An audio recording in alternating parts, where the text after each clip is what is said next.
तमाम तारीफ़ें अल्लाह ही के लिए हैं जो तमाम जहानों का पालने वाला है। बिस्मिल्लाहिर्रहमानिर्रहीम। Class 6 keyboard computer science with application software 3rd edition. Class 6 का फर्स्ट टर्म का जो सिलेबस है वो chapter number 1 and chapter number 2 है। चैप्टर नंबर 1 में द कंप्यूटर सिस्टम, इसमें हम पढ़ेंगे कंप्यूटर के बारे में, इसकी क्लासिफिकेशंस के बारे में, कंप्यूटर क्या चीज़ है, इनपुट आउटपुट डिवाइसेस क्या चीज़ होते हैं, प्रिंटर्स का क्या काम है, रीडर्स क्या होते हैं, बारकोड रीडर्स क्या होते हैं, मैग्नेटिक इंक कैरेक्टर्स क्या होते हैं, इन सब के बारे में इंशाल्लाह डिटेल से हम लोग पढ़ेंगे। तो आप लोग सबसे पहले इसको रीड आउट कीजिएगा घरों में, उसके बाद इसकी एक्सरसाइज पे आइएगा। चूँकि ये पॉसिबल नहीं है कि एक ही वीडियो में रीडिंग भी की जाए। So let's start from the first of the chapter like exercise. Exercise है पेज नंबर 10 में। सबसे पहले हम डिस्क्रिप्टिव टाइप क्वेश्चंस देखेंगे। सवाल नंबर 1 है A, write the full form of MICR और OMR। तो इसका जो आंसर है वो पेज नंबर 4 और पेज नंबर 5 पर है। पेज नंबर 4 पे इसका जो आंसर है MICR का वो है magnetic ink character reader.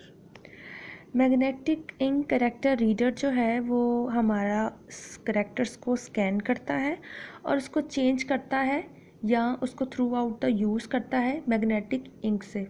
MICR mostly हमारे बैंक्स वगैरह में यूज़ किए जाते हैं। उसके बाद जो इसका दूसरा पार्ट है OMR का है ऑप्टिकल मास्क रीडर।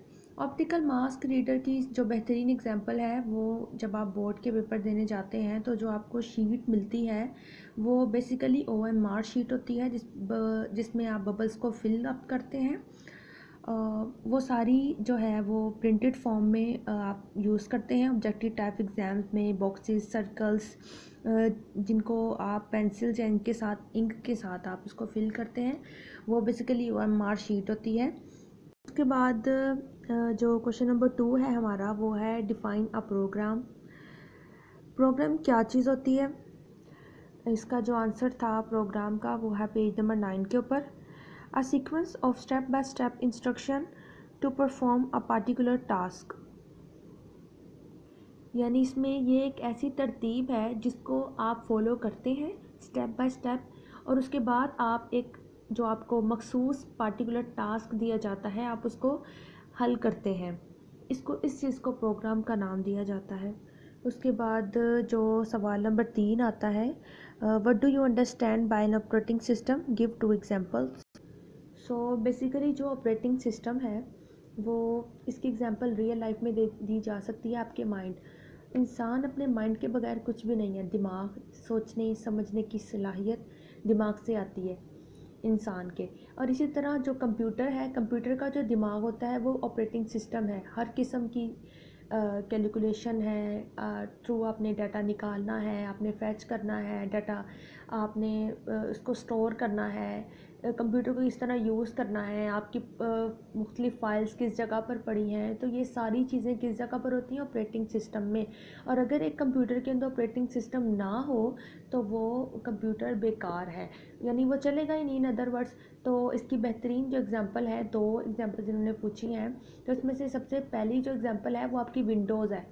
ठीक है, विंडो ना हो कंप्यूटर में तो ऑब्वियसली आप कंप्यूटर को नहीं चला सकते। इसके अलावा एंड्रॉयड भी इसकी एग्जांपल है। इसका जो आंसर है वो है पेज नंबर 9 पे इसका आंसर है operating system, the master control program that run the computer, यानी विंडो और एंड्रॉयड्स। ये 2 एग्जांपल इसकी मैंने आपको बयान कर दी हैं और इसको मैंने एक्सप्लेन भी कर दिया। उसके बाद जो नेक्स्ट क्वेश्चन है हमारा, differentiate between the assembly language and machine language. इसका जो जवाब है वो पेज नंबर 8 पर।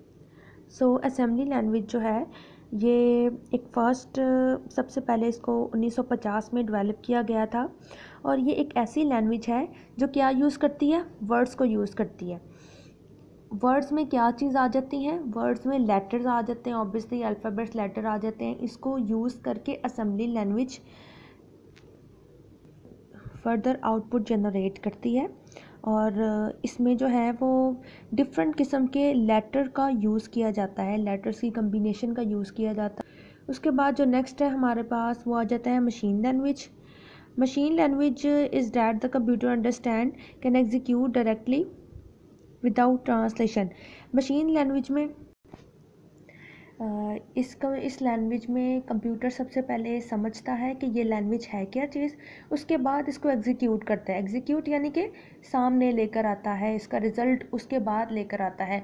लेकिन इसमें एक ये चीज़ है कि इसमें किसी भी किस्म की ट्रांसलेशन नहीं होती। ट्रांसलेशन के बगैर मशीन लैंग्वेज जो है वो डिफरेंट कोड ऑफ प्रोग्राम को रन करवाता है या एग्जीक्यूट करवाता है। उसके बाद क्वेश्चन नंबर ई है, what is different between a compiler and interpreter. Page number 9 पर इसका आंसर है।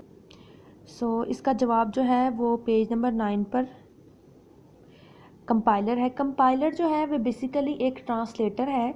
ये क्या करता है, ये ट्रांसलेट यानी तर्जमा करता है एक लैंग्वेज को हाई लेवल से मशीन लैंग्वेज में। एक ऐसा ट्रांसलेटर जो क्या करता है, ट्रांसलेट करता है लैंग्वेज को हाई लेवल में इनटू मशीन लैंग्वेज में। उसके बाद जो दूसरा आ जाता है वो इंटरप्रेटर है। ये एक ऐसा प्रोग्राम है, एक ऐसा ट्रांसलेटर है जो सबसे पहले सोर्स कोड को लाइन बाय लाइन एक एक वक्त में एक एक लाइन को ट्रांसलेट करता है, उसके बाद उसको चेंज करता है मशीन लैंग्वेज में और फिर इसको एग्जीक्यूट करवाता है। पहले लाइन बाय लाइन ये इसको रीड करता है सोर्स कोड को, उसके बाद उसको चेंज करता है किसमें, मशीन लैंग्वेज में, उसके बाद इसको एग्जीक्यूट करवाता है। नेक्स्ट क्वेश्चन है हमारा, identify a few instances where LCD projectors are used. कहता है कि शनाख्त करें कुछ मिसालों की जहाँ पे आपके एलसीडी प्रोजेक्टर्स इस्तेमाल किए जाते हैं। तो आपकी डेली लाइफ में आप देख सकते हैं कि आपके स्कूल्स में, आपके कॉलेजेस में, यूनिवर्सिटीज़ में एलसीडी प्रोजेक्टर्स यूज़ किए जाते हैं, जिसमें ऑनलाइन लेक्चर्स दिए जाते हैं। आप अक्सर टीवी में भी देख सकते हैं, आप अक्सर सिनेमाज हॉल में जाते हैं तो तब भी एक प्रोजेक्टर लगा होता है जिसके ज़रिए एक पूरी मूवी को आपको ओवरऑल उसका व्यू दिया जाता है। इसके अलावा अक्सर स्कूल्स में सेफ गार्ड वाले आ जाते हैं और वो भी प्रोजेक्टर्स का यूज़ करते हैं, वो एक बेहतरीन एग्जांपल है। तो आप जो हैं वो इसका आंसर लिख सकते हैं कि इंस्टेंसेस में LCD projectors are used in our schools, colleges and even in universities. उसके बाद जो अगला सवाल है हमारा वो है, analyse how the reduction in size and the portability of computers have influenced their uses. अच्छा जी, इस सवाल का मतलब है कि आप तज्जिया करें, आप बताएं कि आजकल के जो कंप्यूटर हैं वो अगर साइज़ में छोटे हैं तो वो क्या छोटे कंप्यूटर आपके लिए फ़ायदा मंद हैं, क्या आप उसको यूज़ करते हैं, क्या आपकी लाइफ को आसान बनाया है, उसके क्या असरात हैं। तो जो इसका जवाब है ना वो ऑब्वियसली मैं तो कहूँगी येस है, क्योंकि कंप्यूटर्स जितना पोर्टेबल, जितना छोटा साइज़ कंप्यूटर का होगा उतना ही वो आप ज़्यादा यूज़ कर सकते हैं। जिसमें से आप अगर पर्सनल कंप्यूटर की बात करते हैं, पीसी जो मॉनिटर आपके घरों में मौजूद होता है, तो आप उसको सिर्फ स्टिल एक ही जगह बैठ के आप उसको यूज़ करते हैं, जबकि लैपटॉप्स कंप्यूटर जो है वो आप एक जगह से दूसरी जगह भी कैरी कर सकते हैं, एक जगह से दूसरी जगह लेकर जा सकते हैं ईज़िली। आप उसको, उसका वेट भी काफ़ी कम होता है, आप उसको पकड़ सकते हैं जिस तरह मर्ज़ी आप उसको यूज़ कर सकते हैं। इसके अलावा जो पोर्टेबल यानी जितनी छोटी चीज़ है उसकी उतनी ही प्रोसेसिंग स्पीड भी ज़्यादा होती है। पहले ज़माने में जो कंप्यूटर्स पहले यूज़ किए जाते थे, ऑब्वियसली उनके लिए एक पूरा कमरा जो है वो उनको चाहिए होता था जिसमें एयर कंडीशनर्स और बड़े बड़े रूम्स, और ताकि वो बर्न आउट ना हो जाएं, जल ना जाएं। लेकिन आजकल के जो कंप्यूटर हैं उनको एक में दो छोटी सी जगह की ज़रूरत है ना, वो बर्न आउट होते हैं। और इसके अलावा उसकी ये चीज़ है कि आप उसको चार्ज करके इस्तेमाल कर सकते हैं, उसमें ज़रूरी नहीं है कि आप उसको पीछे से स्विच लगाएं और फिर ही उसको यूज़ करें। सो इसका आंसर येस में आएगा, और जो इसका आंसर है वो ये मैंने लिखा हुआ है, computers are the part of our lifes. Obviously computer हमारी लाइफ्स का एक हिस्सा बन गया है, और जिसमें आपके लैपटॉप्स और पाम टॉप कंप्यूटर हैं, यानी आपके जो सेल फोन्स हैं और लैपटॉप हैं वो आप इजीली कैरी भी कर सकते हैं, और आप इजीली एक जगह से दूसरी जगह लेकर जा सकते हैं और यूज़ भी कर सकते हैं। उसका साइज़ भी कम होता है और इतना वेट भी नहीं होता। उसके बाद जो दूसरा पॉइंट मैंने लिखा है, increase the processing speed storage capacity, यानी कि आपकी जो परफॉर्मेंस है, परफॉर्मेंस इन अदर वर्ड्स हम कह सकते हैं कि जब आप जो उसको इंस्ट्रक्शन देते हैं उसका जो आउटपुट आता है, यानी आप कुछ भी लिखते हैं कैलकुलेशंस के लिए, आप कोई फार्मूला ही लिख देते हैं कंप्यूटर में, तो उसका जो रिज़ल्ट यानी उसका आउटपुट आता है उसकी प्रोसेसिंग स्पीड भी ज़्यादा है। इसके अलावा आपके कंप्यूटर में इसकी स्टोरेज कैपेसिटी भी ऑब्वियसली ज़्यादा है जी। तो तीसरा जो पॉइंट है, इजीली आप इसको कैरी कर सकते हैं और हैंडल कर सकते हैं। ये था आज का लेक्चर। आप वैसे कोशिश कीजिएगा कि आप रीडिंग करके आप खुद इसकी एक्सरसाइज को सॉल्व करें। इसकी जो एक्सरसाइज में आ जाते हैं ऑब्जेक्टिव टाइप क्वेश्चंस में कि which of the following is not a utility programme, कि इनमें से कौन सा ऐसा है जो यूटिलिटी प्रोग्राम नहीं है। तो ऑब्वियसली C++ जो है वो यूटिलिटी प्रोग्राम नहीं है। Which of the following is not a kind of system software, इनमें से कौन सा एक ऐसी किस्म है जो सिस्टम सॉफ्टवेयर नहीं है। तो ऑब्वियसली ये कंपाइलर, ड्राइवर, ऑपरेटिंग सिस्टम, ये तीनों एक सिस्टम सॉफ्टवेयर हैं। जो नहीं है वो है पैकेजेस और C++। उसके बाद जो तीसरा सवाल आता है, which of the following is an input devices, तो इनमें से जो हमारे पास इनपुट डिवाइसेस है वो है बारकोड रीडर।